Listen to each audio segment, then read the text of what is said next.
तो हेलो दोस्तों, कैसे हो आप सभी लोग। आई होप कि आप सभी लोग स्वस्थ होंगे और मस्त होंगे और अपनी तैयारी अच्छे से कर रहे होंगे। तो जैसा कि मैंने आप सभी लोगों को पिछले वीडियो में एक very very most important model paper को लेकर आया था, आज इस वीडियो में हम आप सभी लोगों के लिए क्लास 10th साइंस का जो है very very most important model paper को लेकर आया हूँ। अगर इसे आप सॉल्व कर लेते हैं तो ये समझ लीजिए इसी पर आधारित आपके प्रश्न होंगे। इससे कम से कम आपके 10 या 12 प्रश्न जरूर फंसेंगे। तो चलिए देर न करते हुए हम वीडियो को शुरू करते हैं। अगर वीडियो चैनल पर पहली बार आए हैं तो लाइक कर दीजिए, चैनल को सब्सक्राइब कर लीजिए और ऑल नोटिफिकेशन जरूर ऑन कर दीजिए ताकि हर वीडियो का नोटिफिकेशन आप तक तुरंत पहुंचता रहे। तो चलिए देर न करते हुए हम वीडियो को शुरू करते हैं। देखिए यहाँ पर क्या लिखा हुआ है, आप सभी लोग समझ सकते हैं। लिखा हुआ है कि प्रतिदर्श प्रश्न पत्र सत्र 2024-25 विषय विज्ञान और कक्षा 10। समय कितना दिया जाएगा आप सभी लोगों को? तो 3 घंटे 15 मिनट दिया जाएगा। पूर्णांक कितना होगा? तो 70 का। क्यों? क्योंकि 30 नंबर जो होता है वो प्रैक्टिकल होता है। देखिए यहाँ पर निर्देश आपको दिया गया है, प्रारंभ के 15 मिनट परीक्षार्थियों को प्रश्न पत्र पढ़ने के लिए निर्धारित है। प्रश्न पत्र 2 खंड आ तथा खंड बा में विभाजित है। कितने में? 2 में। खंड आ और खंड बा में विभाजित है। खंड आ तथा बा 3 उपखंडों में विभाजित है, पहला दूसरा तीसरा। जैसे फिजिक्स है, केमिस्ट्री है और बायोलॉजी है, तो तीनों को अलग अलग पहला दूसरा उपखंड आ, उपखंड बा, उपखंड सा, इस प्रकार से डिवाइड किया गया है। अगला है चौथा नंबर, प्रश्न पत्र के खंड में आ में वह विकल्पीय प्रश्न है जिससे सही विकल्प का चुनाव कर ओएमआर सीट पर नीले अथवा काले बाल पॉइंट पेन से सही विकल्प व गोले पूर्ण रूप से भरें। उसके बाद अगला क्या है? पांचवा नंबर, खंड आ में बहुविकल्पीय प्रश्न है, प्रत्येक प्रश्न के 1 अंक निर्धारित है। खंड बा में वर्णनात्मक प्रश्न है। अगला देखिए, प्रत्येक प्रश्न के सम्मुख उनके निर्धारित अंक दिए गए हैं। खंड बा के प्रत्येक उपखंड के सभी प्रश्न एक साथ करना आवश्यक है। प्रत्येक उपखंड नए पृष्ठ से प्रारंभ किया जाएगा। सभी प्रश्न अनिवार्य है। बेटा ये कुछ निर्देश दिए गए थे, इसको आपको अच्छे से पढ़ लेना है। उसके बाद आपको प्रश्न अच्छे से पढ़ लेना है 15 मिनट में। उसके बाद 3 घंटे में आपको पेपर सॉल्व करना है। आगे देखते हैं। देखिए जो खंड आपका था, खंड आपका आ था बहुविकल्पीय प्रश्न, उसमें आपका उपखंड 1 बताया गया था कि खंड आ और बा जो है वो 3 उपखंडों में, पहला दूसरा तीसरा, 3 उपखंडों में डिवाइड है। तो जो खंड आ का बहुविकल्पीय प्रश्न था उसमें जो पहला उपखंड था वो आपका आ गया है। क्या कह रहा है? 2 पृष्ठों से घिरा हुआ पारदर्शी माध्यम जिसका एक या दोनों पृष्ठ गोलीय होता है क्या कहलाता है? तो पहला है ऑप्शन आपका गोलीय दर्पण, दूसरा है आपका त्रिज्या, तीसरा है गोलीय लेंस, चौथा है समतल दर्पण। तो इसका आपका राइट आंसर जो हो जाएगा वो क्या हो जाएगा? तो राइट आंसर आपका हो जाएगा गोलीय लेंस हो जाएगा। ठीक बेटा, आगे देखते हैं अगला क्वेश्चन। अगला क्वेश्चन है, दंत विशेषज्ञ मरीजों के दांतों का बड़ा प्रतिबिंब देखने के लिए किस दर्पण का प्रयोग करते हैं? पहला है अवतल दर्पण, दूसरा है समतल दर्पण, तीसरा है उत्तल दर्पण और चौथा है सभी। यहाँ पर 3-4 विकल्प आपको देंगे जिसमें से आपका राइट आंसर जो है वो हो जाएगा अवतल दर्पण। क्या हो जाएगा? अवतल दर्पण के लिए जो विशेषज्ञ होते हैं वो मरीजों के दांतों का बड़ा प्रतिबिंब देखने के लिए उसे उपयोग करते हैं। अगला क्वेश्चन है आपका कि किसी उत्तल लेंस के सामने 2f और अनंत के बीच कोई बिंब रखा गया है, इसका प्रतिबिंब बनेगा वास्तविक उल्टा और छोटा बनेगा, वास्तविक उल्टा और बड़ा बनेगा, आभासी उल्टा और बड़ा बनेगा, आभासी सीधा और बड़ा बनेगा। तो चलिए मैं आप लोग को बनाकर दिखा देता हूं। देखिए जैसे कह रहा है उत्तल लेंस है, चलिए उत्तल लेंस मैंने बना लिया, यहाँ पर उत्तल लेंस बना लिया। अब ये क्या है? आपका मुख्य अक्ष है। यहाँ पर देखिए, इसके बाद यहाँ पर आपका यफ है, F1 है, यफ है और यहाँ पर 2f है। ठीक बेटा, अब इसके बाद आपका जो यहाँ से प्रतिबिंब आएगा, मान लीजिए यहाँ से आ रहा है एक प्रतिबिंब, यहाँ से आ रहा है, ऐसे आएगा पड़ेगा तो यहाँ पर डिवाइड हो जाएगा। अब जैसे जैसे आप आगे बढ़ाओगे वस्तु क्या होता जाएगा? बड़ा होता जाएगा। यानी आपका जो प्राप्त होगा वो क्या प्राप्त होगा? वास्तविक उल्टा और वस्तु से छोटा। 2f और कहाँ? अनंत के बीच में स्थित है, तो क्या हो जाएगा? वास्तविक उल्टा और छोटा आपका प्राप्त हो जाएगा। ठीक बेटा, चलिए आगे देखते हैं। इसका जो राइट आंसर हो जाएगा ए विकल्प इसका राइट हो जाएगा, वास्तविक उल्टा और छोटा। क्यों? कि 2f और अनंत के बीच में स्थित है वस्तु, तो जैसे वो अनंत पर स्थित है और 2f के बीच, तो क्या हो जाएगा? जो प्रतिबिंब है वो छोटा बनेगा, किससे? वस्तु से छोटा बनेगा। इसके बाद आपका आता है, अब जब 2f पर हो जाएगा तब बराबर बने लगेगा। 2f से क्या हो जाएगा? और आगे 2f और 2f1 के बीच हो जाएगा, 2f और f के बीच हो जाएगा, तो क्या हो जाएगा? तो आपका बड़ा बनने लगेगा। ठीक बेटा, तो वास्तविक उल्टा और छोटा हो जाएगा। इसके बाद अगला क्वेश्चन देखते हैं क्या कह रहा है। चौथा नंबर क्वेश्चन देखते हैं क्या कह रहा है। चौथा नंबर क्वेश्चन कह रहा है कि मानव नेत्र अभिनेत्र लेंस की फोकस दूरी को समायोजित करके विभिन्न दूरियों पर रखी वस्तुओं को फोकसित करता है। ऐसा हो पाने का कारण है, पहला है जरा दूरदर्शिता, दूसरा है समंजन, तीसरा है निकट दृष्टि दोष, चौथा है दीर्घ दृष्टि दोष। तो इसका जो राइट आंसर हो जाएगा आप सभी लोगों का वो क्या हो जाएगा?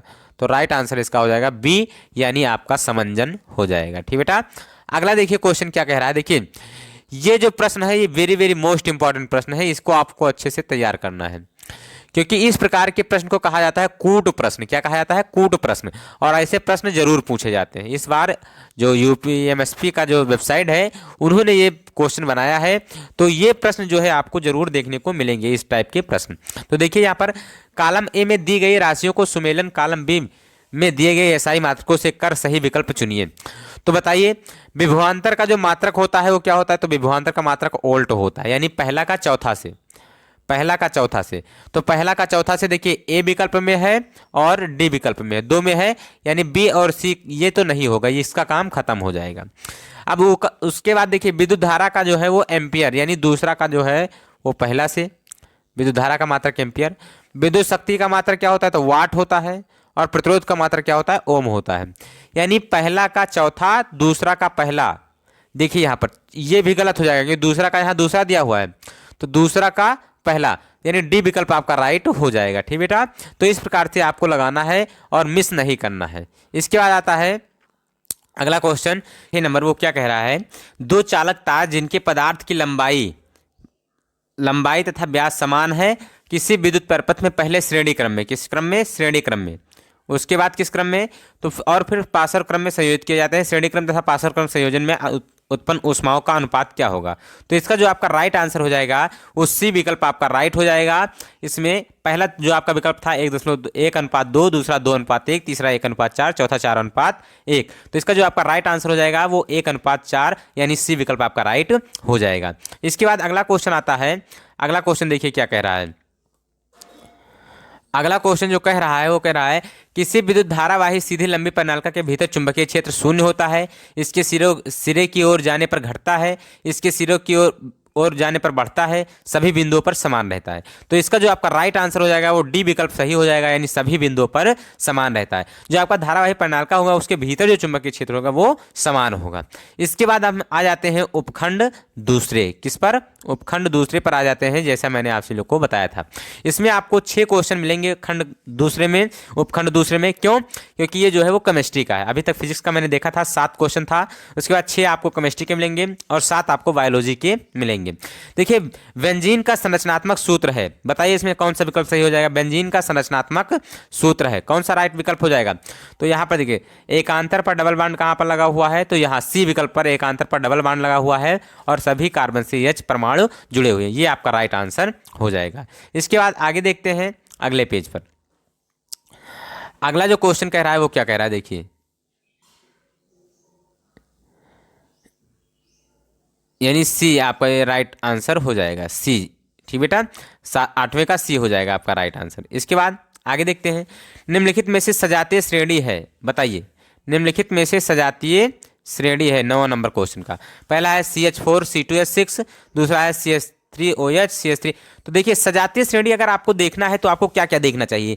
उसमें देखना चाहिए कि CH2 का अंतर होना चाहिए। किसका अंतर? तो CH2 का अंतर होना चाहिए। और उसके बाद आपको क्या देखना होगा? तो उसके बाद आपको देखना होगा कि क्रियात्मक समूह अगर OH से है तो OH ही होना चाहिए, दोनों में OH होना चाहिए, यानी एक ही प्रकार का क्रियात्मक समूह होना चाहिए। तो यहाँ पर देखिए इसमें OH क्रियात्मक समूह है दूसरे वाले में और इसमें COOH है, तो यानी ये गलत हो जाएगा क्योंकि समान क्रियात्मक समूह होना चाहिए। इसके बाद यहाँ पर देखिए ये एल्केन ग्रुप का है और ये किसके? एल्कोहल ग्रुप का, ये भी कट जाएगा। यानी आपका 2 बचा, पहला और चौथा। देखिए ये एल्केन है यानी मेथेन एथेन और यहाँ मेथेनॉल एथेनॉल, यानी दोनों हो जाएगा। यानी पहला और चौथा किस में दिया गया है? पहला और चौथा, तो पहला और चौथा विकल्प बी में दिया गया है, यानी यही आपका राइट आंसर हो जाएगा। ठीक बेटा, आगे देखते हैं अगला क्वेश्चन। तो पृथ्वी की भू प्रॉपर्टी में प्राकृतिक रूप से पाए जाने वाले तत्वों या यौगिकों को क्या कहते हैं? तो ये समझ लीजिए पृथ्वी में जो प्रकृति में पाए जाते हैं भू प्रॉपर्टी पर, उन्हें हम क्या कहते हैं? तो खनिज कहते हैं। क्या कहते हैं? खनिज कहते हैं। अगर हम क्या करें, कम लागत में और सरलता पूर्वक अधिक मात्रा में खनिज से क्या करें, अगर हम धातु प्राप्त कर सकते हैं तो उसे हम क्या कहते हैं? अयस्क कहते हैं।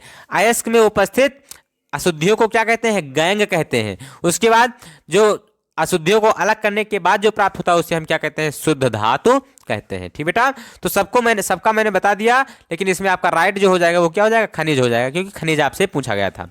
इसके बाद अगला क्वेश्चन जो है वो क्या कह रहा है, तो अगला क्वेश्चन कह रहा है कि दांतों का क्षय कब प्रारंभ होता है। मुंह का पीएच मान 5.5 से अधिक होने पर, मुख का पीएच मान 5.5 से कम होने पर, मुख का पीएच 7 होने पर, इनमें से कोई नहीं। तो आपको मैंने पढ़ाया था, तब बताया था आपको कि अगर मुख का पीएच मान 5.5 से कम हो जाता है तो हमारे दांत गिरने लगते हैं। इसके लिए हम इसका उपयोग किस प्रकार करते हैं, तो क्षारकीय दंतमंजन का प्रयोग करते हैं, यानी 5.5 से कम होने पर आपका दांत क्षय होने लगता है दांतों का। ठीक बेटा, अगला देखते हैं 12 नंबर क्वेश्चन क्या कह रहा है। देखिए 12 नंबर जो क्वेश्चन है very very most important question है, क्योंकि आपको अच्छे से तैयार कर लेना है। ये क्या है, तो कह रहा है अभिकथन, यानी पहले कथन दिया गया है उसके बाद तर्क दिया गया है। कथन क्या है, देखिए पहला नंबर कि जिंक सल्फ्यूरिक अम्ल के साथ अपक्रिया करके जिंक सल्फेट तथा हाइड्रोजन गैस बनाता है। यह एक विस्थापन अपक्रिया। जिंक जो है Zn वो सल्फ्यूरिक अम्ल H2SO4 के साथ क्या है, जिंक सल्फेट बनाता है और क्या करता है, H2 गैस मुक्त करता है। ये तो बात सही है, विस्थापन अपक्रिया है, ये बात सही है, यानी कथन सही है आपका। इसके बाद जिंक ऑक्सीजन के साथ अपक्रिया कर जिंक ऑक्साइड बनाता है, ये भी सही है। बात तो दोनों सही है, अभिकथन भी सही है, तर्क भी सही है, यानी दोनों अभिकथन पहला तथा तर्क दूसरा सही है, तथा तर्क अभिकथन का सही स्पष्टीकरण है। तो ये तो सही स्पष्टीकरण नहीं है। उसके बाद अभिकथन तथा तर्क दोनों सही है, परंतु तर्क अभिकथन का स्पष्टीकरण नहीं है। हाँ, ये आपका राइट आंसर हो जाएगा बी विकल्प। बी विकल्प जो है वो आपका राइट आंसर हो जाएगा। क्यों, क्योंकि जो पहला और दूसरा तर्क अभिकथन और तर्क जो दोनों है वो तो सही है, लेकिन जो इसका जो दूसरा तर्क जो है वो अभिकथन का सही स्पष्टीकरण नहीं है। आगे बढ़ते हैं अगले नंबर क्वेश्चन पर। अगला क्वेश्चन कह रहा है निम्नलिखित रासायनिक समीकरण को पूरा कीजिए। निम्नलिखित रासायनिक समीकरण देखिए NaOH है, CH3COO Na है, यानी यहां से अगर आप क्या लेंगे, यहां से अगर आप एसिटिक अम्ल लेंगे बी नंबर वाला, तो आपका OH और H मिलकर H2O बन जाएगा और CH3COO Na प्राप्त हो जाएगा। यानी आप यहां पर क्या रखेंगे, तो C2H5CH3 यानी CH3COOH रखेंगे। ठीक बेटा, COOH रखेंगे, ये आपको रखना पड़ेगा यहां पर। आगे देखते हैं अगला नंबर क्वेश्चन। अगले नंबर क्वेश्चन के लिए हम अगले पेज पर चलते हैं, 4 नंबर पेज पर। तो अगला जो क्वेश्चन है आपका आ गया है उपखंड तीसरे से। उपखंड तीसरे से आया हुआ है क्वेश्चन अगला। उसमें क्या है, बायोलॉजी के क्वेश्चन है, 7 क्वेश्चन इसमें होंगे। क्वेश्चन कह रहा है अंतः श्वसन के दौरान वायु प्रवाह का सही मार्ग कौन सा है, बताइए। अंतः श्वसन के दौरान वायु प्रवाह का सही मार्ग कौन सा है। नासाद्वार, कंठ, ग्रसनी, श्वासनली, फेफड़े। नासाद्वार, श्वासनली, ग्रसनी, कंठ, कोशिकाएं। कंठ, नासाद्वार, ग्रसनी, फेफड़े। नासाद्वार, ग्रसनी, कंठ, श्वासनली, कोशिकाएं। तो सबसे पहले आपका जो श्वास जाता है वो नासा मार्ग से जाता है, यानी नासा द्वार आप कह सकते हैं या नासा मार्ग कह सकते हैं, कोई दिक्कत नहीं। तो सबसे पहले नासा द्वार या नासा मार्ग कहाँ पर है, तो देखिए सबसे पहले, यानी ये तो नहीं होगा क्योंकि कंठ में सबसे पहले जाता ही नहीं, नासा मार्ग में जाता है। उसके बाद आपका क्या होता है, तो ग्रसनी होता है। देखिए ग्रसनी कहाँ है, ये देखिए नासा द्वार के बाद ग्रसनी, और तो कहीं दिख नहीं रहा है, यानी नासा मार्ग, नासा द्वार और फिर यहाँ श्वास नली आ गई, ग्रसनी आ गई, कंठ, ये गलत हो जाएगा। यानी आपका जो डी विकल्प है वो राइट हो जाएगा, नासा द्वार, उसके बाद ग्रसनी, उसके बाद कंठ, उसके बाद श्वास नली, उसके बाद कोशिकाएं में जाता है। ठीक बेटा, ये आपका हो जाएगा राइट आंसर, डी विकल्प आपका राइट हो जाएगा। अगला क्वेश्चन 15 नंबर क्वेश्चन क्या कह रहा है, देखिए 15 नंबर क्वेश्चन कह रहा है निम्नलिखित कथन तथा कारण को पढ़कर दिए गए विकल्पों में सही विकल्प का चयन कीजिए। कथन क्या है, पिता से प्राप्त क्रोमोसोम से बच्चों के लिंग का निर्धारण होता है। तो हाँ, ये तो सही है, क्योंकि पिता से जो गुणसूत्र प्राप्त होता है क्रोमोसोम, उसी से बच्चों के लिंग का निर्धारण होता है कि अगर X आया तो लड़की होगी और Y आया तो लड़का जन्म लेगा। इसके बाद कारण क्या है, मानव पुरुष में एक X और एक Y गुणसूत्र होता है।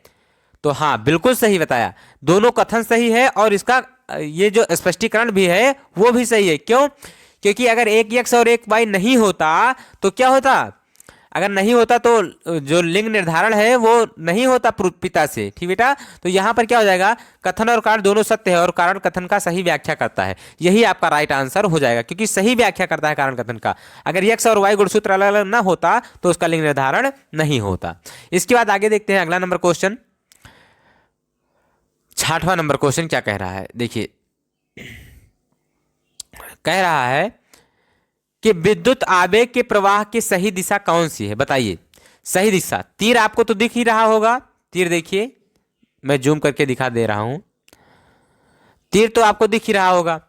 देखिए ये क्या है, तो आपका द्विमिका है, इसके बाद ये सिनेप्स है, और ये इसका द्विमिका, सिनेप्स द्विमिका है और इसका सिनेप्स है। तो बताइए जो आवेश है वो किस प्रकार से आते हैं, इस तरफ यानी शरीर से इस तरफ से आती है, इस तरफ को जाती है, ये तो जानते हैं कि द्विमिका से सिनेप्स पर जाती है, लेकिन इस तरफ से जाती है क्या, बताइए, या इस तरफ से आती है। मैंने बताया है आपको चित्र बनाकर, बताइए किस तरफ से आती है। राइट आंसर बताइए जल्दी से, कौन सा विकल्प सही हो जाएगा, जल्दी से बताइए कौन सा सही होगा।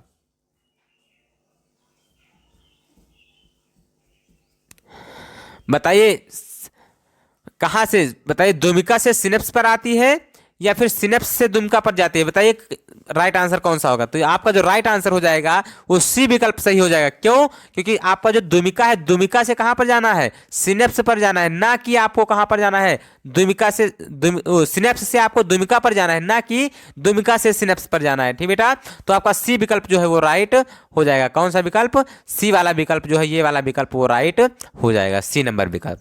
आगे देखते हैं अगला क्वेश्चन क्या कह रहा है। अगला क्वेश्चन कह रहा है कि थायरॉक्सिन के बारे में कौन सा कथन सही नहीं है। थायरॉक्सिन के संश्लेषण के लिए एक लौह आवश्यक होता है, या शरीर में कार्बोहाइड्रेट, प्रोटीन और वसाओं के उपापचय का नियमन करता है। थायरॉक्सिन के संश्लेषण के लिए थायराइड ग्रंथि को आयोडीन की आवश्यकता होती है। थायरॉक्सिन को थायराइड हार्मोन भी कहते हैं। तो बताइए इसमें कौन सा राइट आंसर हो जाएगा। तो इसमें राइट आंसर आपका हो जाएगा थायरॉक्सिन के संश्लेषण के लिए किसका, लौह आवश्यक होता है। ये आपका जो कथन है ये आपका गलत है। ठीक बेटा, यानी यही आपका राइट विकल्प हो जाएगा, क्योंकि यहाँ पर क्या पूछा गया है, कौन सा कथन सही नहीं है, तो यही सही नहीं है, बाकी तो सब सही है। आगे देखते हैं, अगले पेज पर चलते हैं। अगले पेज पर चलने के लिए अगला पेज लाना होगा। देखिए अगला जो क्वेश्चन कह रहा है, क्या कह रहा है, अगला क्वेश्चन कह रहा है निम्नलिखित चित्र में भाग ए, बी तथा सी किस क्रम में होते हैं, जल्दी से बताइए। तो पहला है बीजपत्र, प्रांकुर और मूलांकर, उसके बाद प्रांकुर, मूलांकर और बीजपत्र, उसके बाद प्रांकुर, बीजपत्र और मूलांकर। बताइए जल्दी से इसमें कौन सा विकल्प हो जाएगा सही। तो देखिए जो ऊपर सबसे है ए वाला, ये क्या होता है, तो प्रांकुर होता है। क्या होता है, प्रांकुर होता है ऊपर वाला। इसके बाद जो बीच में होता है इसे हम बीज पत्र कहते हैं। क्या कहते हैं, बीज पत्र कहते हैं।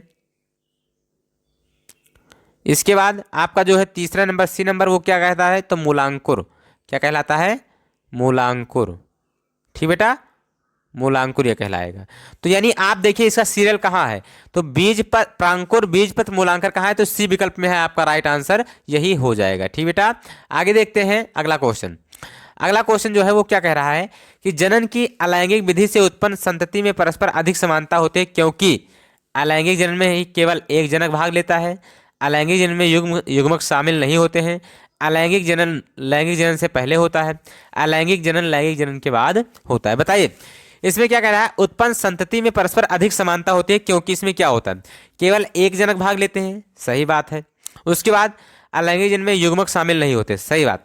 यानी पहला और दूसरा जिसमें मिलेगा वही आपका राइट आंसर हो जाएगा। पहला और दूसरा किसमें मिल रहा है देख लीजिए, तो ए विकल्प में, पहला और दूसरा ए विकल्प में है, यानी ए विकल्प आपका राइट हो जाएगा। ठीक बेटा, आगे देखते हैं अगला क्वेश्चन क्या कह रहा है। अगला क्वेश्चन जो है 20 नंबर और बहुविकल्पीय यानी खंड आ का जो है वो लास्ट क्वेश्चन है। क्या है, एक आहार श्रृंखला में तीसरे पोषी स्तर पर हमेशा कौन होता है। बताइए एक आहार श्रृंखला में तीसरे पोषी स्तर पर हमेशा कौन होता है। पहला है मांसाहारी प्राणी, दूसरा शाकाहारी प्राणी, तीसरा अपघटक और चौथा उत्पादक।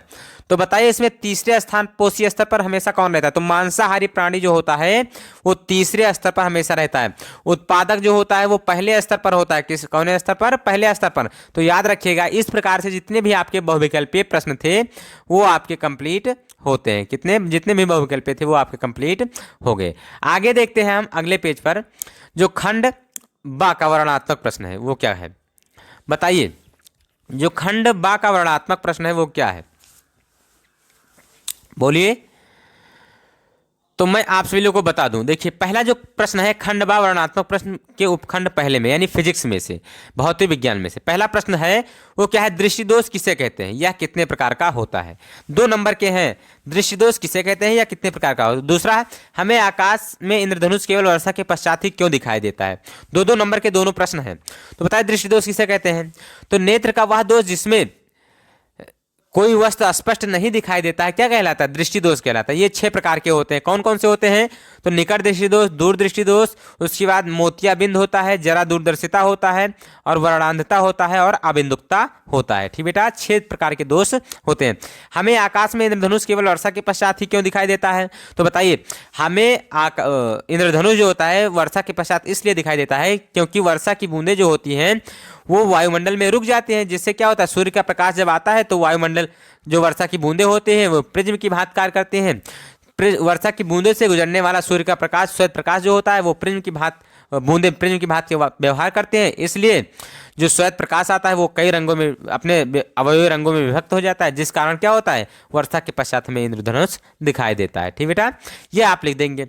उसके बाद अगला आता है क्वेश्चन दूसरा। दूसरा क्वेश्चन क्या कह रहा है, तो देखिए, उत्तल लेंस को अभिसारी लेंस क्यों कहा जाता है। बताइए, ये कितने नंबर का है, देख लीजिए, 2-2 नंबर का ये दोनों क्वेश्चन है।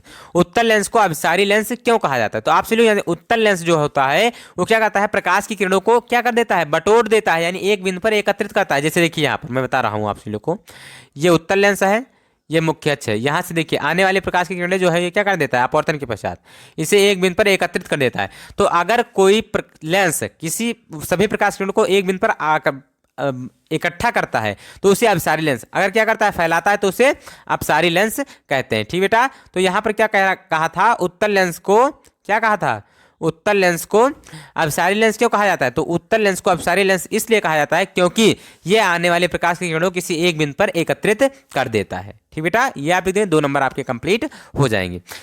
इसका अगला क्वेश्चन है, अवतल दर्पण तथा उत्तल दर्पण के उपयोग लिखिए। बता दीजिए अवतल दर्पण के उपयोग तथा उत्तल दर्पण के उपयोग। अवतल दर्पण के उपयोग क्या है, तो आप लोग जानते हैं क्या है अवतल दर्पण के उपयोग। जो रोड पर, जो खंभे पर जो लाइटें लगती है प्रकाश लैंपों पर, उसका उपयोग किया जाता है। अवतल दर्पण क्या उपयोग कहाँ पर होता है, तो अवतल दर्पण आप लोग जानते हैं क्या होता है। यहाँ पर देखिए, ये क्या है, अवतल दर्पण है, बताइए जल्दी से, यह अवतल दर्पण है। हाँ जी हाँ, बिल्कुल ये अवतल दर्पण है। तो इसका प्रयोग किसमें किया जाता है, तो दूरदर्शी में भी किया जाता है। और आप कह सकते हैं उत्तल दर्पण का प्रयोग तो प्रकाश लैंपों यानी टार्च में आप कह सकते हैं। इस प्रकार आपके अवतल दर्पण और उत्तल दर्पण के उपयोग हो जाएंगे। इसके बाद अगला क्वेश्चन जो है वो क्या कह रहा है, देखिए अगला क्वेश्चन जो है 3 नंबर कह रहा है कि किसी 4 ओम प्रतिरोधक से प्रति सेकंड 100 जूल ऊष्मा उत्पन्न हो रही है। प्रतिरोधक के सिरों पर विभवांतर ज्ञात कीजिए।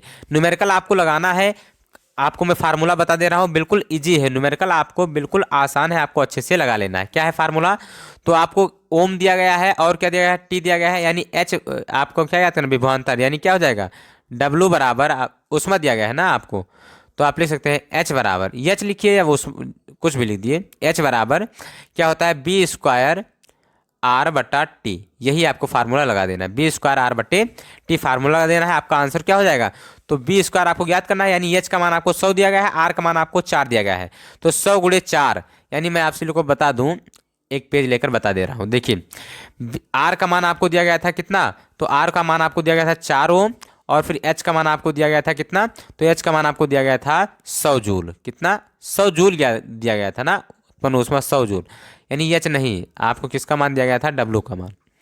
डब्लू का मान, डब्लू चाहे मान लीजिए चाहे एच मान लीजिए, क्योंकि जूल में दिया गया है तो कोई बात नहीं, यानी 100 आपको जूल दिया गया था। ठीक बेटा, इसके बाद आपको टी दिया गया था 1 सेकेंड। टी कितना दिया गया था, 1 सेकेंड। आपका फार्मूला मैंने क्या बताया, तो देखिए यहाँ पर एच बराबर या डब्लू बराबर, मान लीजिए डब्लू बराबर क्या बताया, बी स्क्वायर आर गुणे टी, यही तो बताया फार्मूला। तो डब्लू का मान क्या दिया गया है, 100, और गुणे बराबर में बी स्क्वायर और गुणे टी का मान 1 दिया गया है, और बटे में 4 दिया गया है। कितना दिया गया है, 4 दिया गया है। ये 4 इस तरफ चला जाएगा तो कितना हो जाएगा, 400 हो जाएगा, और बराबर बी स्क्वायर हो जाएगा। इसके बाद आगे पेज में देखें हम, तो 400 बराबर बी स्क्वायर, ये यहाँ से हटेगा तो यहाँ क्या हो जाएगा, अंडर रूट हो जाएगा, यानी आप निकालेंगे तो कितना हो जाएगा, 20 वोल्ट हो जाएगा। कितना हो जाएगा, 20 वोल्ट हो जाएगा। ठीक बेटा, ये आपका राइट आंसर हो जाएगा, 20 वोल्ट। ठीक बेटा। तो इस प्रकार से ये जो क्वेश्चन था वो मैंने आपसे लोग को बता दिया। तो यहाँ पर देखिए 6 नंबर में पेज में मैं आपसे लोग को लेकर आता हूँ, क्या था क्वेश्चन, क्या कह रहा था। तो 4 ओम प्रतिरोधक के प्रति सेकंड ऊष्मा उत्पन्न प्रति सेकंड 100 जूल ऊष्मा उत्पन्न होती है, तो प्रतिरोधक के सिरों के विभवांतर क्या होगा। तो कितना आया आंसर, तो इसका आंसर जो आ गया 20 वोल्ट आ गया। इसके बाद कह रहा है क्वेश्चन कि 20 ओम प्रतिरोध के की कोई विद्युत स्त्री में 5 एम्पीयर विद्युत धारा 30 सेकंड में उत्पन्न, 30 सेकंड में क्या कह रहा है, देखिए उत्पन्न ऊष्मा परिकलित कीजिए। यानी आपको यहाँ पर क्या ज्ञात करना है, ऊष्मा एच आप कह दीजिए या डब्ल्यू कीजिए, कोई बात नहीं है इसमें।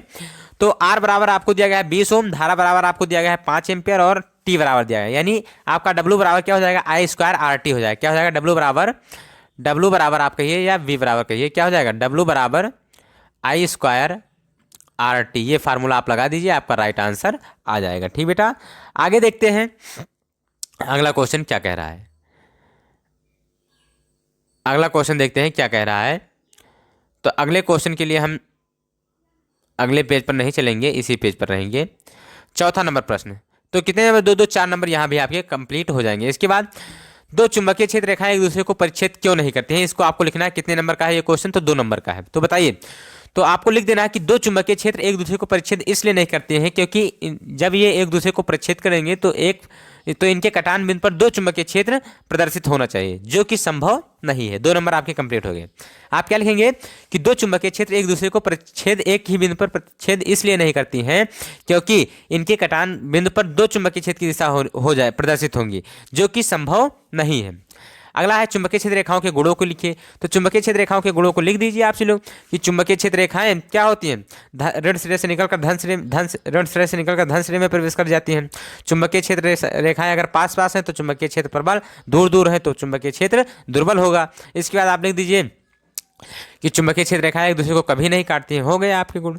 इसके बाद आगे बात करते हैं कि किसी चुंबकीय क्षेत्र में स्थित विद्युत धारावाही चालक पर आरोपित बल कब अधिकतम होता है। किसी चुंबकीय क्षेत्र में स्थित विद्युत धारावाही चालक पर आरोपित बल कब अधिकतम होता है, बताइए कब अधिकतम होता है। तो जल्दी से बताइए, जब क्या होता है, जो धारावाही चालक पर आरोपित बल अधिकतम कब होता है। तो एफ बराबर क्या होता है, आई बी एल साइन थीटा होता है। एफ बराबर क्या होता है, आई बी एल, एफ बराबर क्या होता है, एफ बराबर आई बी एल साइन थीटा होता है। तो अधिकतम क्या होगा, जब 90 डिग्री का कोण बनेगा। ठीक बेटा, तो यानी आप कह सकते हैं चुंबकीय क्षेत्र में स्थित विद्युत धारावाही चालक पर आरोपित बल अधिकतम कब होगा।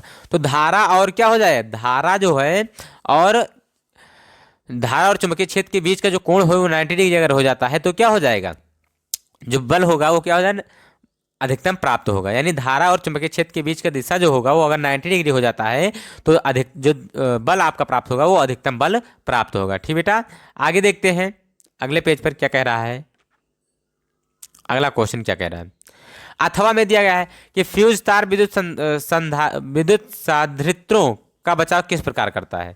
यह क्वेश्चन आपसे पूछा जाएगा। या फिर धारावाही प्रणालिका के उपयोग द्वारा किन अवस्थाओं में अस्थायी विद्युत चुंबक प्राप्त किया जाता है, परपत आरेख खींचकर उत्तर की पुष्टि कीजिए। तो देखिए इसमें आपको परपत आरेख खींचकर आपको समझाना है।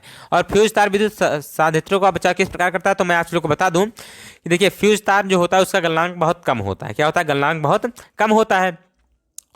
अब क्या होगा, जैसे ही क्या हो जाए अधिक मात्रा में धारा आएगी तो क्या होगी, ये जो फ्यूज तार हो जाएगा वो पिघल जाएगा और सर्किट क्या हो जाएगी, शॉर्ट हो जाएगी, यानी आगे धारा प्रवाह नहीं होगा। इसलिए क्या हो जाएगा, बच जाएगा क्या, आपका जो यंत्र है यानी जो उपकरण भी आप लगाए हुए हैं वो बच जाएगा। आगे देखते हैं अगला क्वेश्चन। अगला क्वेश्चन के लिए हम चलते हैं अगले पेज पर। अगले पेज पर नहीं, इसी पेज पर रहेंगे। उपखंड दूसरा आ गया आपका। उपखंड दूसरा क्या कह रहा है, देखिए उपखंड दूसरा यानी केमिस्ट्री का है। निम्नलिखित अपक्रिया के लिए संतुलित समीकरण लिखिए। क्या लिखना है, संतुलित समीकरण। तन सल्फ्यूरिक अम्ल दानेदार जिंक के साथ अपक्रिया करता है। तो बताइए तन सल्फ्यूरिक अम्ल दानेदार जिंक के साथ अपक्रिया करता है। चलिए मैं पेज अगला लेकर बता दे रहा हूँ। तन सल्फ्यूरिक अम्ल दानेदार जिंक यानी Zn किसके साथ अपक्रिया करता है, H2SO4 के साथ अपक्रिया करता है। H2SO4 के साथ अपक्रिया करता है, क्या बनाएगा, तो ZnSO4 और प्लस में H2। तो इसको तो आपको संतुलित करने की जरूरत ही नहीं है, क्यों, क्योंकि ये पहले से ही संतुलित है। ठीक बेटा, आगे देखते हैं अगले पेज पर। ये आपका जो था वो आपका हो गया आंसर राइट, क्योंकि इसमें आपको संतुलित करने की जरूरत नहीं है, ये आपका पहले से संतुलित है। अगला है तन हाइड्रोक्लोरिक अम्ल, ये आपका हो गया क्वेश्चन। अगला क्वेश्चन क्या कह रहा है, देखिए ये हो गया अगला क्वेश्चन। तन हाइड्रोक्लोरिक अम्ल मैग्नीशियम पट्टी के साथ अपक्रिया करता है। क्या है? तन हाइड्रोक्लोरिक अम्ल मैग्नीशियम पट्टी के साथ अपक्रिया करता है। तन हाइड्रोक्लोरिक अम्ल मैग्नीशियम पट्टी यानी Mg के साथ आपको क्या करना है? Mg क्रिया करेगा किसके साथ? HCl के साथ। HCl के साथ क्या बनाएगा? तो MgCl2 बनाएगा। MgCl2 और प्लस में क्या बनाएगा? H2 बनाएगा। संतुलित करना है आपको, यहाँ पर 2 लगा देना है, आपका रिएक्शन संतुलित हो जाएगा। ठीक बेटा, आगे देखते हैं अगला क्वेश्चन क्या कह रहा है। तो अगला क्वेश्चन जो है आपका वो कह रहा है, देखिए, नाइट्रोजन हाइड्रोजन गैस से संयोग करके अमोनिया बनाता है। चलिए आगे देख लेते हैं। नाइट्रोजन जो है N2 जो है क्या है? N2 N2 किसके साथ? हाइड्रोजन के साथ क्रिया करके क्या बनाता है? तो NH3 बनाता है। क्या बनाता है? NH3 बनाता है। ठीक बेटा, अब यहाँ पर देखिए N2 NH3, तो यहाँ पर 2 लगा दिया जाएगा, N2 हो गया और H कितना है? 6 हो जाएगा, तो यहाँ पर 3 लगा दिया जाएगा। ये आपका आंसर जो है वो हो जाएगा। ठीक बेटा, आगे देखते हैं अगला क्या क्वेश्चन कह रहा था। तो अगला क्वेश्चन जो कह रहा था, यानी ये भी हो गया, तीसरा नंबर भी आपका संतुलित हो गया। तीसरा नंबर भी आपका संतुलित हो गया। अगला है हाइड्रोजन सल्फाइड गैस को वायु में दहन करने पर जल एवं सल्फर डाइऑक्साइड बनता है।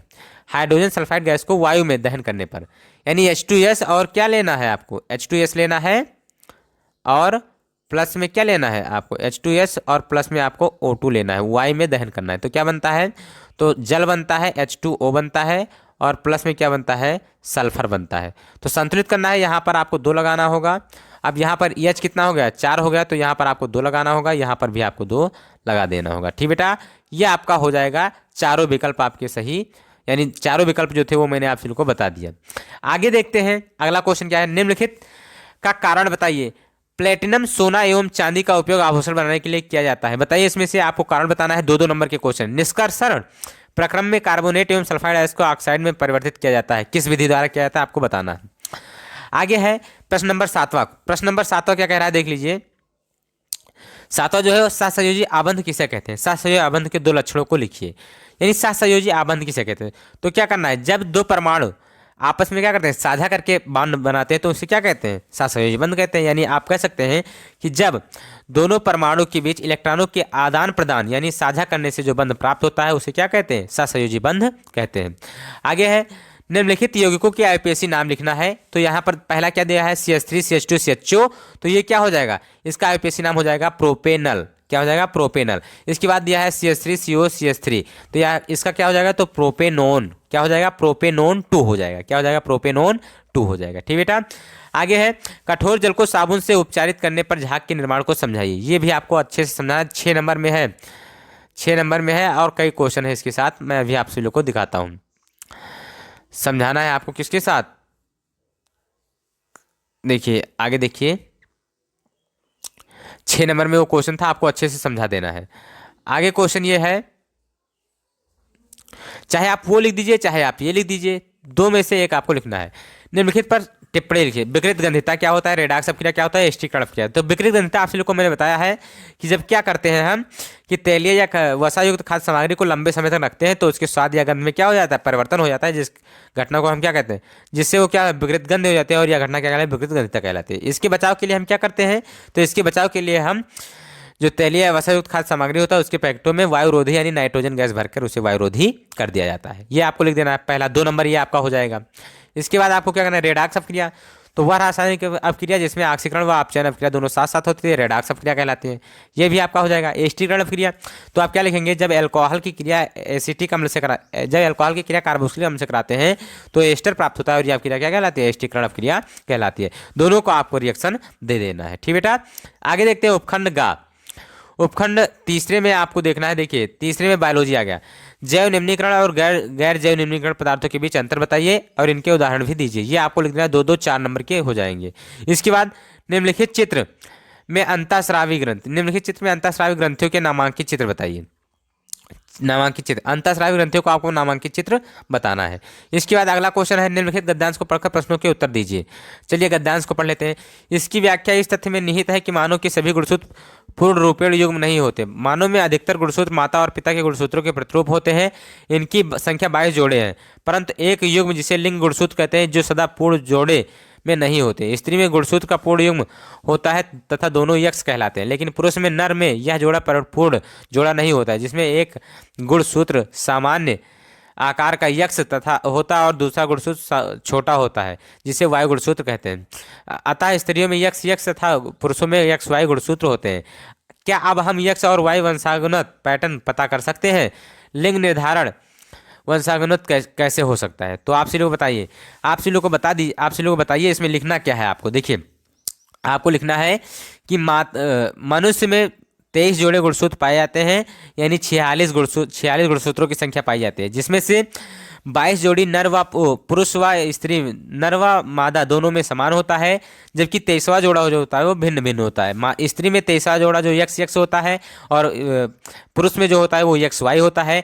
अब लिंग निर्धारण के लिए हम क्या करते हैं कि यदि पुरुष से एक्स और स्त्री से यस, यदि पुरुष का यक्ष गुणसूत्र स्त्री से संलयन करता है तो लड़की का निर्माण होता है, लड़की उत्पन्न होती है। और अगर पुरुष का वायु गुणसूत्र अगर स्त्री के गुणसूत्र से संलयन करता है तो लड़का का निर्माण होता है। इस प्रकार आप इसे लिख सकते हैं। इसके बाद मानव में बच्चे का लिंग निर्धारण कैसे होता है? तो मानव में बच्चे का लिंग निर्धारण पुरुष के गुणसूत्रों के आधार पर होता है, यानी यक्ष, अगर पुरुष के गुणसूत्र से यक्ष क्रोमोसोम्स गया हुआ है तो क्या होगा? लड़की का निर्माण होगा। अगर क्या होगा? वाई गया है तो लड़का का निर्माण होगा। आगे देखते हैं अगला क्वेश्चन जो कह रहा है वो क्या कह रहा है। अगला क्वेश्चन कह रहा है कि मानव आहार नाल का आरेख बनाइए, इसमें और उसमें निम्नलिखित भागों का नामांकित कीजिए।